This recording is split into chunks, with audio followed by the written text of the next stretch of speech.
Life comes with no guarantees. The luxuries that many of us enjoy today, clean air and water, free speech, autonomy over our own bodies, the ability to choose who we love, our vote in a democracy, they're not set in stone. They were hard fought and they can be lost. I do not fear that we will lose these things at the hands of savage invaders, but rather we will give them up willingly through our own apathy. According to the Merriam-Webster dictionary, apathy is defined as a lack of interest or concern. How do we go from looking at any problem and saying, wow, that's awful, someone should do something, to, wow, that's awful, I will do something? This is the question I will be exploring today. Last year, I was with my mom at the mall. She needed to buy a new white dress shirt for my brother's orchestra concert. We finally found the last dress shirt in his size and decided to treat ourselves to a pretzel at the food court. But it wasn't until hours later, when we were at home, that we realized we had left the shopping bag at the food court. We called mall security, but it had not been turned in. I can remember several people had been eating near us that day, and I can't help but wonder if any of them witnessed us walk away without our bag. If you were at the food court and noticed us leaving the table next to you without our shopping bag, what would you do? You might think to yourself, wow, that's awful, they may lose something valuable, someone should do something. But who is that someone? Is that someone us? Do you assume we will realize our error and return in time to reclaim the bag? Is that someone the staff? Do you tell yourself an employee will properly submit it to Lost and Found for safekeeping? Or is that someone you? Do you think to yourself, wow, that's awful, I will do something?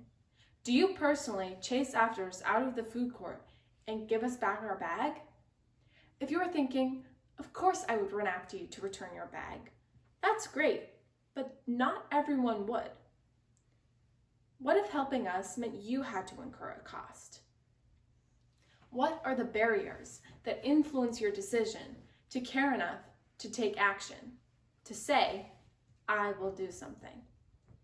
Helping a family member recover a bag may seem small, but at every level of activism, there is a choice point when you decide if you will be that someone to take action or instead choose apathy. Just like anything else you want to get better at, you have to practice. If you want to not be apathetic, your first move could simply be returning a bag to someone who forgot it. But over time, that starting point can turn into something bigger.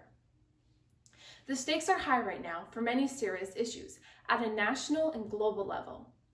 I find myself asking the question, what can I do?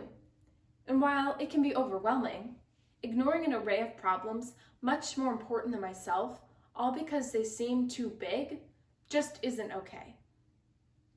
Many times in the past few years, I have noticed people liking climate change activism posts to their social media. Posts like these, with millions of likes, get a lot of attention. But is just liking a post really an effective way to save our planet? Or is it an act that makes them feel good, but is really a sign of apathy? They are aware of the problem and the need for a solution, but their caring ends when they think about the personal costs of taking action. These personal costs may include a change in how you are perceived by your peers.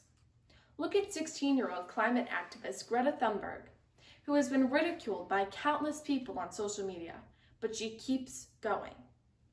There may also be a financial cost. Traveling to rallies and marches or buying supplies to spread a message requires time and money, and some people are not willing to give in to those costs. The problem with all of this apathy is if no one cares and no one does anything, then nothing will change. You have to care enough to go out and vote for people who will make change. You have to care enough to volunteer, to recycle, to donate food in the local food drive. You have to care enough to do something for things to change. The good news is we can all find our own path out of apathy. After thinking about it for a while, I realized my journey out of apathy began in 5th grade. There was no big gesture or momentous occasion. I just started watching the news to educate myself about what is happening in the world around me. It was a simple step that showed I cared about our world. Then, in 8th grade, we were assigned a research project about something happening in America. I chose to research the gun violence prevention movement. I started following the news about mass shootings and gun violence on the rise. It made me mad and frustrated, and I decided I wanted to do something about it. I decided to care. I decided to not be apathetic. I participated in March for Our Lives, advocated at our state capitol, attended Moms Demand Action meetings, events, and my friends and I finally started a Students Demand Action for Gun Safety Club at East Lyme High School. My actions alone will not end all gun violence, but I am answering the call of someone should do something and saying, I will do something.